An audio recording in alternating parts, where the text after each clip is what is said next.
Hello അസ്സാം വലൈക്കും എല്ലാവർക്കും പുതിയൊരു വീഡിയോയിലോട്ട് സ്വാഗതം. അപ്പോൾ ഇതാ നോമ്പ് ഇറക്കാനുള്ള സാധനങ്ങളൊക്കെ ഇതാ അവിടെ ടേബിൾ മേക്ക് റെഡി ആയിട്ട് വെച്ചിട്ടുണ്ട് കേട്ടോ.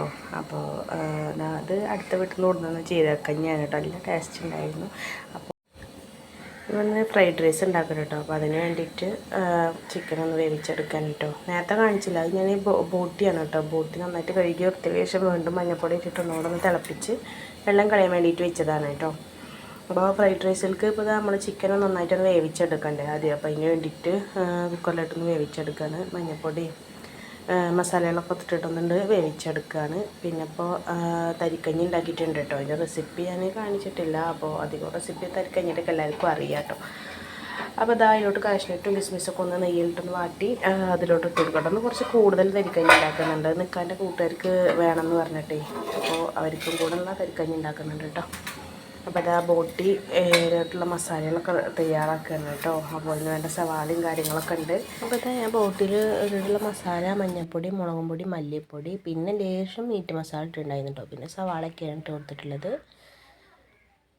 അപ്പോൾ ഇതാ നല്ല മഴ വരുന്നുണ്ട് കേട്ടോ പുറത്ത്. അപ്പോൾ തുണികളൊക്കെ എടുക്കാൻ വേണ്ടിയിട്ട് പുറത്തേക്ക് ഇറങ്ങിയിരിക്കുകയാണ്. ഇത് ഞാൻ എൻ്റെ ഫ്രണ്ട് എന്നൊരു മുളകിൻ്റെ തൈയാണ് കേട്ടോ. അപ്പോൾ അതൊന്ന് നട്ടതാണ്, നന്നായി ഉണ്ടായിട്ടുണ്ട് കേട്ടോ.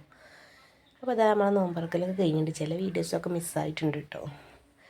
അപ്പോൾ അതാ ഫ്രൈഡ് റൈസൊക്കെ ഉണ്ടാക്കിയിട്ട് നല്ല ടേസ്റ്റ് ഉണ്ടായിരുന്നു കേട്ടോ. ഇതൊക്കെ ഉണ്ടാക്കിയതാണ്. ഇത് നമ്മളെ തലച്ചോറാണ് കേട്ടോ. അത് കോഴിമുട്ടയൊക്കെ ഇട്ടിട്ട് നന്നായിട്ട് ചിക്കൻ പനക്കിയതാണ്. അപ്പോൾ ഇനിയിപ്പോൾ ഫ്രൈഡ് റൈസിൽ ചിക്കൻ വല്ലാതെ അങ്ങനെ കിട്ടില്ല എന്നൊക്കെ പറഞ്ഞിട്ട് മക്കൾ കുറച്ച് ചിക്കൻ ഫ്രൈ ചെയ്യാൻ പറഞ്ഞിട്ടുണ്ടായിരുന്നു കേട്ടോ. അപ്പോൾ അവർക്കൊന്ന് ഫ്രൈ ചെയ്ത് കൊടുക്കും കൂടി ചെയ്യാണ് കേട്ടോ. അപ്പോൾ പിറ്റേന്ന് രാവിലത്തെ കേട്ടോ ഇനിയിപ്പോൾ ഞാൻ കാണിക്കാൻ പോകുന്നത് പറഞ്ഞത് അങ്ങനെ കഴിഞ്ഞു.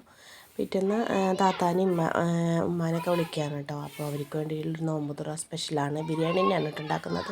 ചിക്കൻ ബിരിയാണിയാണ്. അങ്ങനെ അതും കഴിഞ്ഞു. വല്ലാതെ വീഡിയോ ഒന്നും എനിക്ക് എടുക്കാൻ പറ്റിയിട്ടുണ്ടായില്ല കേട്ടോ. പിന്നെ ഞങ്ങൾ പിറ്റേന്ന് എനിക്ക് അമ്മായിൻ്റെ വീട്ടിലൊരു നോമ്പ് തുറ ഉണ്ടായിരുന്നു. അപ്പോൾ അങ്ങോട്ട് പോവാണ് കേട്ടോ.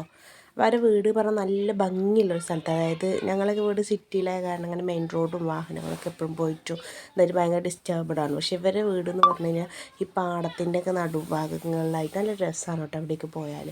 അപ്പോൾ അവർ വീട്ടിലേക്ക് എത്തുന്നതിൻ്റെ മുന്നേ തന്നെ ഒരു കൂട്ടം മയിലുകൾ ഞങ്ങളവിടെ കണ്ടു. അപ്പോൾ ഞങ്ങൾ വണ്ടിയൊക്കെ നിർത്തി കുറച്ച് നേരം അതൊക്കെ നോക്കി എൻജോയ് ചെയ്തു കേട്ടോ. നല്ല തണുത്ത കാറ്റും നല്ലൊരു അന്തരീക്ഷമാണ് കേട്ടോ. നല്ല രസമാണ് അവരുടെ വീടിൻ്റെ ഭാഗമൊക്കെ കാണാൻ കേട്ടോ. അങ്ങനെ അവിടെയൊക്കെ പോയിട്ട് അവിടുത്തെ ഫുഡ് കഴിക്കലും നോമ്പുതൊക്കെ കഴിഞ്ഞു. എല്ലാ കുടുംബക്കാരും ഉണ്ടായിരുന്നു കേട്ടോ. അങ്ങനെ അത് എൻജോയ് ചെയ്തു. തിരിച്ച് വരുമ്പോൾ ഞങ്ങൾ പട്ടാമ്പി ചാ പറഞ്ഞിട്ടൊരു സംഭവം തുടങ്ങി കേട്ടോ. ഉപ്പിലിട്ട മാങ്ങ, അരിനെല്ലിക്ക, ക്യാരറ്റ് എല്ലാ ഐറ്റംസും ഉണ്ട്.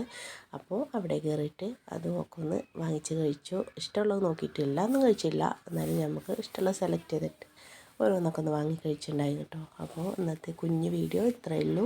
വീഡിയോ എനിക്ക് ഇഷ്ടമായോ എന്നുള്ളത് അറിയില്ല. ഇഷ്ടമായെന്നുണ്ടെങ്കിൽ ലൈക്ക് ചെയ്യാനും കൂടെ മറക്കരുത് കേട്ടോ. അപ്പോൾ പുതിയ വീഡിയോ ആയിട്ട് നമുക്ക് വീണ്ടും കാണാം. Thank you.